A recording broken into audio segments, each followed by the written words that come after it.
Hello everyone, I am Dr. Vibhash Kumar Ved, and today in this video we'll discuss about the norma occipitalis. This is a skull, and when we study from the behind, so this method is called norma occipitalis. Norma verticalis, which we already discussed in my previous video. So today our topic is norma occipitalis. So let's see the norma occipitalis. The norma occipitalis is convex and upward on each side, and it is flattened in below. Then bones seen in the norma occipitalis are the posterior part of the two parietal bone. Here you can see the posterior part of two parietal bone seen in this view. Then the upper part of the squamous part of occipital bone below. Then the mastoid part of the temporal bone on the each side. These are the bone which is seen in this view. Then sutures. Suture is nothing, it is just a joint between two skull bone.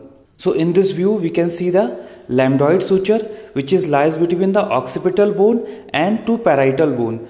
This lambdoid suture is a type of dentate type of suture, and sutural or Borrmean bone are common along this suture. You can see here, this is the Borrmean bones or sutural bone. Then the occipitomastoid suture. Here you can see one of the suture over here. This suture is called occipitomastoid suture. This occipitomastoid suture lies between the occipital bone and mastoid part of the temporal bone. Then here this suture is called parietomastoid suture. The parietomastoid suture lies between the parietal bone and mastoid part of temporal bone. Then the posterior part of sagittal suture also seen in this view. Some of the other feature which is also seen in this view, like lambda, then parietal foramen and ovilion, which examined in the norma verticalis, which is I already told in my previous video. Then external occipital protuberance. You can see the bony protuberance over here. This bony protuberance is called external occipital protuberance. It is a median prominence in the lower part of the norma. It marks the junction of the head and neck. The most prominent point of the protuberance is called inion. So this point is called inion. From the external occipital protuberance, you can see here a bony ridge, curved bony ridge. This curved bony ridge is called superior knuckle line. It is passing lately from the protuberance. These also mark the junction of the head and neck. The area below the superior knuckle line will be studied with the norma visualis. And just above the superior knuckle line, about 1 centimeter, we have a highest knuckle line over here. The highest knuckle line are not always present.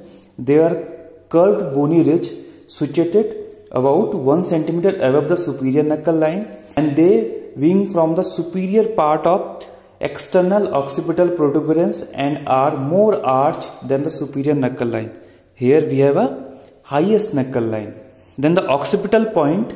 The occipital point is a median point which is just little above the inion. Here we have a point. This point is called occipital point. Then the mastoid foramen. You can see here, over here on the lateral side, we have a two foramen. This foramen is called mastoid foramen. The mastoid foramen, which is located on the mastoid part of the temporal bone at or near the occipitomastoid suture. Over here, this is the occipitomastoid suture. Just near the occipitomastoid suture, we have a mastoid foramen. The mastoid foramen transmit an emissary vein and the meningeal branch of the occipital artery. Then interparietal bone or Inca bone. Interparietal bone or Inca bone, which is present occasionally, and it is a large triangular bone located at the apex of the squamous part of temporal bone. Over here, sometime we can see the interparietal bone or Inca bone. This is not a sutural or accessory bone, but represent the membranous part of the occipital bone which has failed to fuse with the rest of the bone. So here we can see the interparietal bone. Now we'll discuss about the attachment of the norma occipitalis. The upper part of the external occipital protuberance give attachment to the trapezius, and the lower part which give attachment to the upper end of the ligamentum nuchae. So here we have a attachment of upper part of the ligamentum nuchae and upper part of this protuberance. Here we have attachment of the trapezius muscle. Then the medial 1/3 of the superior knuckle line. Here this is the superior knuckle line. So this medial 1/3 of this superior knuckle line, this area which provide attachment of the trapezius muscle. Here we have attachment of trapezius muscle, and the lateral part which provide attachment of the sternocleidomastoid muscle, and the splenius capitis which is below.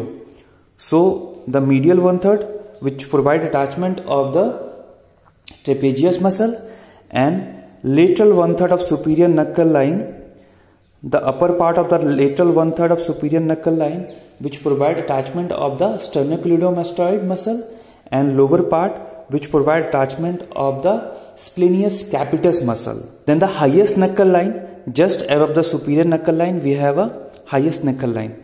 If it is present, it provide attachment to the epicranial aponeurosis medially, and the occipitalis or occipital belly of the occipitofrontalis muscle on the laterally.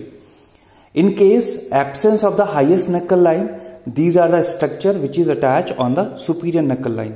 So highest knuckle line we have attachment of epicranial aponeurosis on the medially, and the laterally we have attachment of the occipitalis or occipital belly of the occipitofrontalis muscle. So this is the attachment over the superior and highest knuckle line. This is all about the norma occipitalis. I hope all of you understood the topic. Thank you for watching.